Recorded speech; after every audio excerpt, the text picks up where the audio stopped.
Gavin Newsom, he's the governor of California. Newsom. He signed Newsom, I call him. Yeah. But do you think... No, he corrected me. I said, that's the first time I've been corrected. There are CEOs out here, if they said those sort of things about a rival CEO, they'd be sacked. Do you think it's fine for a president? But they don't have to survive like me. They don't have to go through what I have to go through.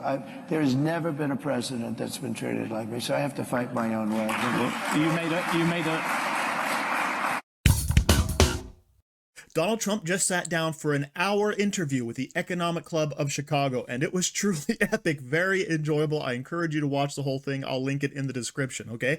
Now, mostly this was just about tariffs, but honestly, we had some great policy discussion going on, even though the moderator was actually very hostile and openly against Donald Trump. But before we get to the clips, please like and comment on this video so we can break through the algorithms. Here we go.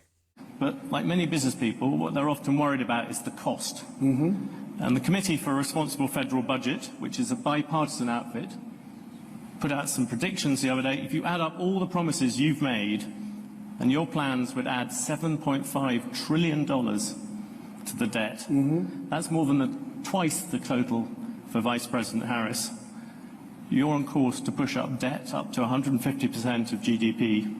You know, this is a very business-like audience. Yeah. Why should they trust you with that? Because we're about growth. She's got no growth whatsoever, and we're all about growth. We're going to bring companies back to our country. We're going to bring the companies back. We're going to lower taxes still further for companies that are going to make their product in the USA. We're going to protect those companies with strong tariffs, because I'm a believer in tariffs. I'm not sure that you are. I don't think you are, but I congratulate you on your career. But to me, the most beautiful word in the dictionary is tariff, and it's my favorite word. It needs a public relations firm to help it, but to me, it's the most beautiful word in the dictionary. Tariffs, do you think that will bring in the revenues? To use another bipartisan group, Peterson Institute, they say they only bring in $200 billion. That is that's barely the cost of 2 of your promises. Yeah, but that's like, for what company are you talking about, okay? Look, I've brought in with tariffs, and I was just getting started, but tariffs are two things, if you look at it. Number one is for protection of the companies that we have here and the new companies that will move in, because we're going to have thousands of companies coming into this country. We're going to grow it like it's never grown before, and we're going to protect them when they come in, because we're not going to have somebody undercut them. And I could give you an example of this if you want. Would you like me to? Because it just Give happened. me a quick example, then I will come back. I just found out about it. So I've been talking about for the last year about Detroit and how horribly it has been. You know, it's just horrible, because we've been talking about Detroit's coming back for 40 years, and it's never come back. And for the last year and a half, if anybody's heard me speak, I was talking about Mexico as a tremendous challenge for us right now. Tremendous. China is building massive auto plants in Mexico, and they're going to build them, and they're going to take those cars and sell them into the United States. They're very near the border, and they're going to have all the advantages and none of the disadvantages, and that's going to be the end of Michigan. It's going to be the end of, frankly, South Carolina, going to be the end of everything. So I've been talking about this, and I said to him about 9 months ago, I said, you know what? I want you to do me a favor, John. His name is John. I don't want to give his last name because he might not like it. But I said, I want to see an auto plant. I want to go and see one of these. You know, you press a button and everything works, right? I want to see one of the big ones. He said, all right, good. I said, where do we go? I'd like to go to Michigan. I'd like to go to someplace in the United States. He said, no, we can't do that. Why? We're not building anything big in the United States. That's not where we don't build the big ones here. I said, where are you building the biggest ones? He said, in Mexico. We're building giant plants, the biggest plants anywhere in the world. So then I see him. 2 days ago, I was talking at another club, very nice club, and like this, except, I don't know, I think you people are probably even wealthier, okay? This was in Detroit, okay, which was appropriate. And I was showing them all sorts of charts about how their car, you know, it's just gone down, it's like terrible. And I saw him, and I said, oh, how are you doing? How have you been? I said, could I ask you, how are those plants that you mentioned, those giant plants that you're building in Mexico, how is that coming along? Have you finished them? No, sir. They abandoned the project when they heard you're running. They abandoned the project when they saw that you were winning and doing well.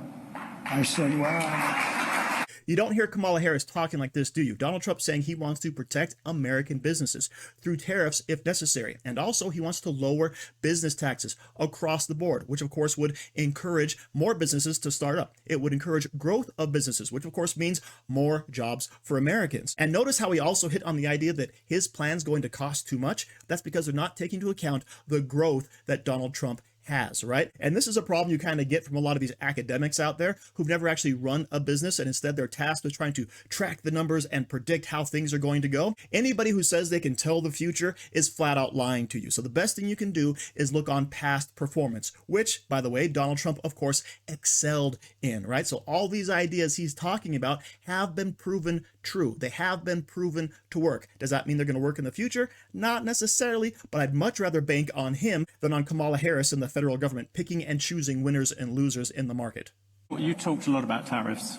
You look at the American economy, 40 million jobs rely on trade. It counts for 27% of GDP. Okay. If you cut that off, that's also going to have an effect on many, many business people here. Yeah. Tariffs also have another side. Isn't that something that you have to acknowledge? No. You could be plunging America into the biggest trade war since Smoot-Hawley. But there are no tariffs. You're going to stop. There are tariffs already at the moment. There are no tariffs. All you have to do is build your plant in the United States, and you don't have any tariffs. But people, This in is a lot what of I places, a lot of places like this, there are a lot of jobs that rely on foreigners coming here. You're going to basically stop trade with China.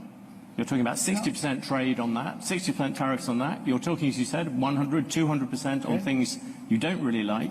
You're also talking about 10, 20% tariffs on the rest of the world.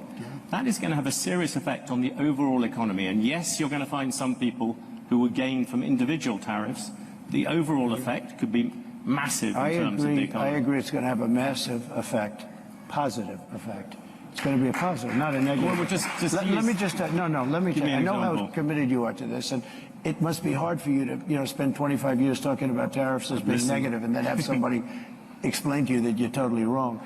It'll have a negative. It will have. I'll go a step further. If you don't do this, this country has no chance. 40 million jobs is a lot of jobs to rely on trade. They're all coming back. Those are 40 million jobs. Those are 40 million jobs in America that rely on trade. Are you ready? John Deere, great company. They announced about a year ago they're going to build big plants outside of the United States, right? They're going to build them in Mexico. And you threatened them with tariffs and they stopped. That's right. I said, if John Deere builds those plants and not selling anything into the United States, they just announced yesterday they're probably not going to build the plants, okay? I kept the jobs here. What about consumers? People out there. They're going to be the biggest beneficiaries. Yeah, critics say your tariffs will end up being like a national sales tax. Nope. Because the countries if you have America at the moment has $3 trillion worth of imports, you're going to add tariffs to every single one of them. That is going to push up the cost for all those people who want to buy foreign goods. No. What's going to happen? That is just simple mathematics, President Trump. It's not. Yeah, it is, but not the way you figure it. I was always very good at mathematics. Yes. Let me tell you, you're saying $3 trillion. That's $3 trillion worth of imports. And they don't have to pay. And if the higher the tariff, the more likely it is to have them come into the country. The higher the tariff, the more you're going to put on the value of that piece, those goods, the higher people are going to have to pay in shops. Ready? The higher the tariff, the more likely it is that the company will come into the United States and build a factory in the United States so it doesn't have to pay the tariff. So to me, this sounds like a pretty in-depth answer, right, in terms of how the tariffs are going to work, right? This is not Kamala Harris coming out and saying, oh, I'm going to fix the economy by stopping the price gougers. This is Donald Trump saying, I am going to use the tariffs basically as leverage, right? We're going to get foreign companies to build here in America, or we're going to force them to allow our products into their countries, right? That all makes perfect sense. And I love the look on the moderator's face when Trump says, there's no tariffs. What are you talking about? He's like, well, we're talking about all these tariffs. Like, no, you build here and you get no tariff. You don't build here, you try to ship in your products, guess what? You're going to get a tariff on you. And by the way, as far as a little history lesson goes, America used to get pretty much all of its revenue from tariffs and sales taxes, all right? Back in the early 1900s, before we had a personal income tax, that's how the money was generated. And I used to be one of these people who was like, oh, tariffs are bad. We don't want to do that. It makes perfect sense that if you add on that cost, it would just cost consumers more. But Donald Trump is using it as leverage, as I mentioned, okay? And I remember listening to Ben Shapiro back in 2016 when Donald Trump was talking about the tariffs he wanted to enact and how Ben Shapiro was making this exact same argument. But then Donald Trump did it. He went ahead and did it. And guess what happened?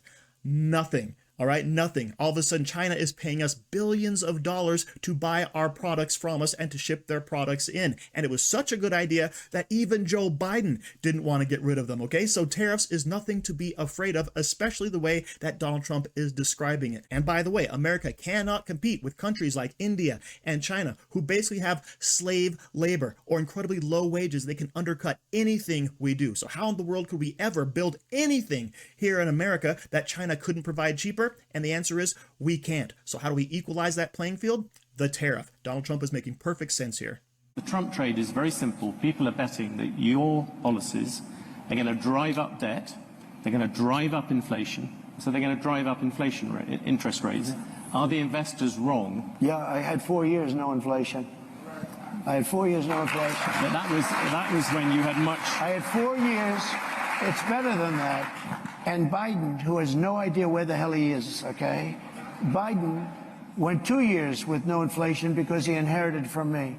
And then they started spending money like drunken sailors. They spent so much money. It was so ridiculous, the money they were spending. They were spending on the Green New Scam. The Green New Scam, the Green New Deal, you know, it was conceived of by AOC +3. She never even studied the environment in college. She went to a nice college. She came out, she just said, the Green New Scam. She just named all these things. But President Trump, the issue the markets are looking at the fact you are making all these promises. Latest one was car loans. You're flooding the thing with giving giveaways. But we're going to grow. I was actually quite kind to you. I used 7 trillion. The upper estimate is 15 trillion. People like the Wall Street Journal, who's hardly a communist organization, yeah, but you don't know. They have criticized you on this as well. You are running up enormous debts. What does the Wall Street Journal know? I'm meeting with them tomorrow. What does the Wall Street Journal know? They've been wrong about everything. So have you, by the way. You've been wrong about You're trying to turn this. You're trying to turn this. You've been wrong about No, you're trying to turn this into debate. There are business people. There are but business you're wrong. people. You've been wrong all your life on this stuff. You've been wrong. No, Donald Trump has let them have it. All the economists, all the experts, all the bigwigs. It's like they forgot Trump's economy, 2016 to 2019. It was amazing. Look at that. Look at what he did. And by the way, when they talk about the giveaways, all Trump is basically talking about is letting people keep more of their own money, letting people deduct the purchases they're making. That's what Trump is talking about. But of course, that's money that could have gone to the government. Well, good. Take it away from the government. My biggest qualm, of course, about Trump is that he doesn't really control spending, which obviously is something that does have to come in at some point. But right now we're talking about growth and getting the economy on track. Then we can talk about spending later. But I just love the way he manhandles this poor fellow. When have you ever been right about anything? Your whole career is wasted. Right? So this is a great conversation about the economy. And there's really some good minutia there in terms of why Trump believes that tariffs are the way to level the playing field, as opposed to Kamala Harris saying, oh, I just want to go ahead and go after companies for supposedly charging too much. So either way, thank you for watching. Don't forget to like, share, comment, subscribe, and stay safe out there, people, because they're coming after you.